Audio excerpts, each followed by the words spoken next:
पालघर जवळच्या डहाणूच्या महालक्ष्मी आईच्या दर्शनाला तुम्ही कधी गेलाय का? नसेल गेलात तर मी तुम्हाला या व्हिडिओच्या माध्यमातून संपूर्ण माहिती सांगते. मुंबईवरून पालघर किंवा डहाणू साईडला जाणारी कुठलीही लोकलही बऱ्याच असतात किंवा मग मेल एक्सप्रेस गाड्याही बऱ्याच असतात. आता ह्या एक्सप्रेस गाड्याने गेला तर तुम्हाला पालघरला उतरून मग तिथून दुसरं वाहन पकडावं लागेल किंवा मग मुंबई, बोरिवली, दादर, विरार अशा ठिकाणावरून लोकलही जातात डहाणूपर्यंत. 1-2 तासाच्या गॅपने असतात, पण त्या डहाणू स्टेशनला तुम्हाला सोडतात आणि डहाणू स्टेशनवरून महालक्ष्मी आईच्या मंदिरापर्यंत जायला प्रायव्हेट रिक्षा किंवा त्या डमडम गाड्या असतात. डमडम गाड्यांमध्ये जास्त माणसं बसल्यामुळे 50 ते 60 रुपये पर पर्सन तिकीट आहे किंवा प्रायव्हेट रिक्षा केली तर त्यांचं जे काही भाडं असेल तेवढं मला माहिती नाही, कारण आम्ही जेव्हा गेली त्यावेळेला ह्या मोठ्या गाडीनेच गेलेली, त्याच्यामुळे ते सीटवर भरतात आणि ह्या गाड्या नेहमी तिथे अवेलेबल असतात तिकडे जाण्यासाठी. म्हणजे उन्हाळा, पावसाळा, हिवाळा केव्हाही गेलात तरी तुम्हाला ह्या गाड्या सहज मिळून जातील. आणि प्रायव्हेट रिक्षाने गेलात तर जास्त पैसे होतील, कारण डहाणू स्टेशनवरून त्या मंदिरापर्यंत जायला बरंच अंतर लांब आहे आणि साधारण 40 ते 45 मिनिटं लागतात डहाणू स्टेशनवरून मंदिरापर्यंत पोहोचायला. आता जर तुम्ही तुमच्या वाहनाने जात असाल तर मुंबई अहमदाबाद हायवे आहे ना, तिथून अगदी काही मिनिटावर असं हे मंदिर आहे आणि हे मंदिर थोडक्यात महाराष्ट्र आणि गुजरातच्या सीमेवर आहे. त्याच्यामुळे जेवढी महाराष्ट्रातली लोक या देवीच्या दर्शनाला जातात तेवढी गुजरातचीही लोक या देवीच्या दर्शनाला येतात. मला तर वाटतं जेव्हा मी गेली आहे त्यावेळी महाराष्ट्रातल्या लोकांपेक्षा मला गुजराती लोक इथे जास्त दिसली देवीच्या दर्शनासाठी. अर्थात मी नवरात्रीमध्ये जाते किंवा एरवी कधीही जेव्हा वेळ मिळतो तेव्हा सहकुटुंब जाऊन महालक्ष्मी देवीचं दर्शन घेते. मंदिराचा परिसर बराच विस्तीर्ण आहे आणि देवीचं ओटी भरण्यासाठी लागणारं सर्व सामान इकडे मिळतं.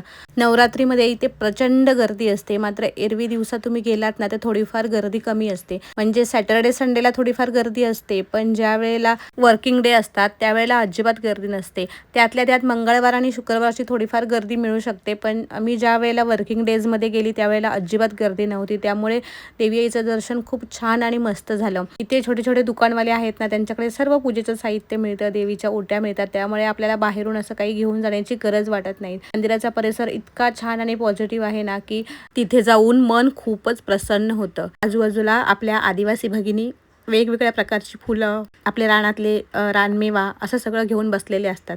या आजी ज्यांच्याकडे आम्ही कमळ घेतलं, तसं तर गरज नव्हती कारण आम्ही ऑलरेडी ओटीचं सामान वगैरे सगळं घेतलेलं, पण आजीनी खूप रिक्वेस्ट केली तर माझे मिस्टर बोलले की चल आपण घेऊया म्हणून. आणि ही कमळं पण खूप छान होती. देवी महालक्ष्मी आईला ही कमळं फार आवडतात, त्याच्यामुळे चला म्हटलं आपण कमळ घेऊन जाऊ दर्शनाला. आणि असं जर कोण दिसलं ना मला किंवा माझ्या मिस्टरांना तर आम्ही आवर्जून त्यांच्याकडून गोष्टी घेतो. वयस्कर माणसं किंवा लहान मुलं, शक्यतो लहान मुलांना हे असं विकणं वगैरे अलाउड नाही आहे, पण जेव्हा एखादी वयस्कर आजी आजोबा हे सगळं असं विकायला बसतात ना तेव्हा त्यांच्याकडून आवर्जून अशा काही गोष्टी घ्याव्या जेणेकरून त्यांनाही आपला थोडासा हातभार लागतो. आता जो हा व्हिडिओ आहे ना माझा तो जुना आहे, माझ्या गॅलरीमध्ये होता, तर म्हटलं चला तुमच्याबरोबर शेअर करते. तुमच्यापैकी कोणी जर माझे व्ह्यूअर्स महालक्ष्मी देवीला जाणार आहे असतील तर त्यांना थोडीफार माझी मदत होईल या व्हिडिओच्या माध्यमातून की कसं ट्रॅव्हल करायचं, तिकडे कसं पोचायचं, काय करायचं. म्हणून मी हा व्हिडिओ तुमच्याबरोबर शेअर करते. साधारण 2 वर्षापूर्वीचा हा व्हिडिओ आहे, कारण तुम्ही ओळखालच की या व्हिडिओमध्ये माझी मुलं लहान दिसत आहेत, जी की आता थोडीशी मोठी झाली आहेत. आता या 2 वर्षात मी फक्त एकदाच जाऊन धावती भेट घेऊन आली आहे. म्हणजे जास्त वेळ न जाता पटकन गेलो आलो, कारण ट्रॅव्हलिंगमध्येच बराच वेळ जातो, त्यामुळे तिथे असं रिलॅक्स बसता वगैरे येत नाही. पण सहकुटुंब जाणं होतं ना त्यावेळेला बराच वेळ तिकडे थांबतो, कारण घरी येण्याची घाई नसते, कारण आपलं कुटुंब आपल्यासोबत असतं. महालक्ष्मी आईच्या मंदिराच्या आजूबाजूचा परिसर इतका विस्तीर्ण आहे ना की कितीही माणसं तिथे तासनतास बसू शकतात. बसण्यासाठी पाऊस वगैरे आला तर पावसाच्या दिवसात जरी गेलो ना तरी असा शेड घातलेल्यावरती निवारा आहे, म्हणजे आरामात तिथे बसून आपण घेऊ शकतो, आराम करू शकतो. मंदिराच्या आजूबाजूचा परिसर आहे ना तो खूपच मोठा आहे, म्हणजे तुम्ही कुठेही फिरलात ना तरी तुम्हाला छान वाटेल. आणि जी फ्रंट बाजू आहे, पुढची बाजू आहे, तिकडे बरेच लोक फोटो काढत असतात. आणि ज्या मोठ्या दीपमाळा आहेत ना त्या मंदिराच्या अगदी समोर आहेत आणि असं म्हणू शकतो की अंगणात आहेत. आणि बरेच लोक तिथूनच दर्शन घेतात, म्हणजे अगदी त्या दीपमाळेच्या इथे उभं राहिलं ना तरी महालक्ष्मी देवीची जी मूर्ती आहे ना ती तिथूनही दिसते. आतमध्ये ऑफकोर्स गर्दी नसेल तरी पण छान दर्शन होऊन जातं देवीचं आणि मंदिरात बसल्यानंतर खूप पॉझिटिव्ह फील होतं. आता इथपर्यंत कसं पोचायचं किंवा मंदिराचा आजूबाजूचा परिसर याबद्दल मी तुम्हाला या व्हिडिओच्या माध्यमातून माहिती सांगितली, पण आता आपण या देवीची कथा ऐकूया. कोल्हापूरची महालक्ष्मी माता तिच्या भक्तांसाठी गुजरातच्या दिशेने वाटचाल करत होती. महाराष्ट्र आणि गुजरात या 2 राज्यांच्या मधलं डहाणू हे छोटंसं गाव. या डहाणूच्या जंगलामध्ये महालक्ष्मी मातेला भीम नावाचा एक मनुष्य मिळाला. त्याने महालक्ष्मी मातेच्या सुंदर रूपाला भुलून सांगितलं की तू माझ्याशी लग्न कर, तरच मी तुला पुढे जाण्यास देईन.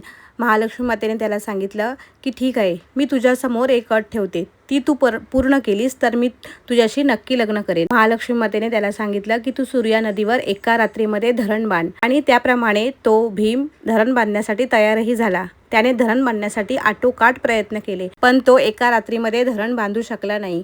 त्याची ती अट अपूर्ण राहिली, म्हणून भीम मात्र तिथून निघून गेला. पण महालक्ष्मी माता त्याच डहाणूच्या उंच डोंगरावर गडावर जाऊन स्थिरावली. तिथे थांबली तिच्या भक्तांच्या रक्षणासाठी, भक्तांना दर्शन देण्यासाठी. काही काळाने एक महिला भक्त, जी बाई गरोदर होती, ती महालक्ष्मी मातेच्या दर्शनासाठी त्याच गडावर जात होती, पण तिला चढता येत नव्हतं.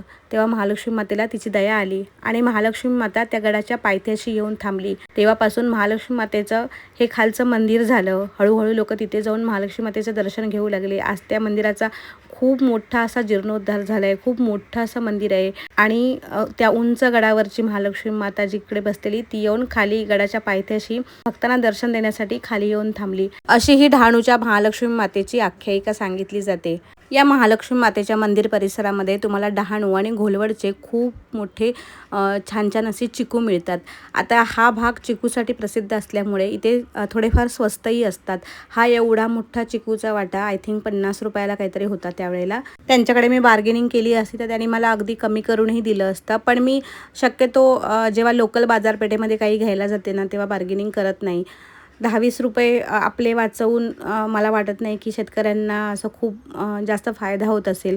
त्यामुळे लोकल बाजारपेठेमध्ये मी जास्त बार्गेनिंग करत नाही आणि माझ्या मिस्टरांनाही ते आवडत नाही. तिकडचे ना आम्ही त्या हॉटेलमध्ये, जिथे आम्ही मंदिराच्या बाजूला एक हॉटेलमध्ये हे भजी खाल्ली ना, ती फार छान होती. म्हणजे मला त्या भज्यांची आठवण झाल्यानंतर अजूनही ती टेस्ट आठवते आणि आवडलीही मला भरपूर आणि माझ्या मुलांनाही अगदी भरपूर. म्हणजे आम्हाला एक प्लेट फक्त घ्यायचं होतं, तिथे आम्ही 4 प्लेट खाल्ल्या. आणि ही हिरवी चटणी, असं वाटत होतं त्यांनी सगळं घरी बनवलं आहे आणि अगदी ताजं गरम गरम ते काढून देत होते. खूपच छान होतं ते हॉटेल. आता मला त्याचं नाव नाही आठवत आहे त्या हॉटेलचं काय होतं ते, पण त्या हॉटेलमध्ये आम्ही खूप आणि भरपूर असा नाश्ता केला. पोट भरून सगळ्या गोष्टी खाल्ल्या. मिसळ, ही पुरी भाजी आणि त्या भजी, असं बरंच काही काही खाल्लं आणि मग आम्ही आमच्या घराकडे यायला निघालो. येताना ताडगोळे घेतले सोबत, जे की हे डहाणू पालघर या साईडची स्पेशालिटी आहे. जसं की आमच्या कोकणात नारळ पाणी, नारळ ही स्पेशालिटी आहे. आता हे ताडगोळे घेतले खरे, पण खातात कसे हेच मला माहीत नव्हतं आणि पहिल्यांदा खाल्ल्यामुळे मला त्याची टेस्टही समजत नव्हती. पण आपण तिकडे आलो आहे तर म्हटलं तिकडचं जे काही स्पेशालिटी आहे ते घेऊया. तर असं हे सगळं घेऊन खाऊन पिऊन परत आम्ही आमच्या घराकडे निघालो. हा प्रवास आणि महालक्ष्मी देवीचं मंदिर हे सगळं तुम्हाला मी या व्हिडिओच्या माध्यमातून डिटेलमध्ये सांगितलं आहे. मला हा व्हिडिओ आवडला तर नक्कीच मला कमेंट करून सांगा. माझ्या चॅनलवर नवीन असाल तर सबस्क्राईब करा आणि व्हिडिओला लाईक करा, हाईप करा आणि कमेंटही करा.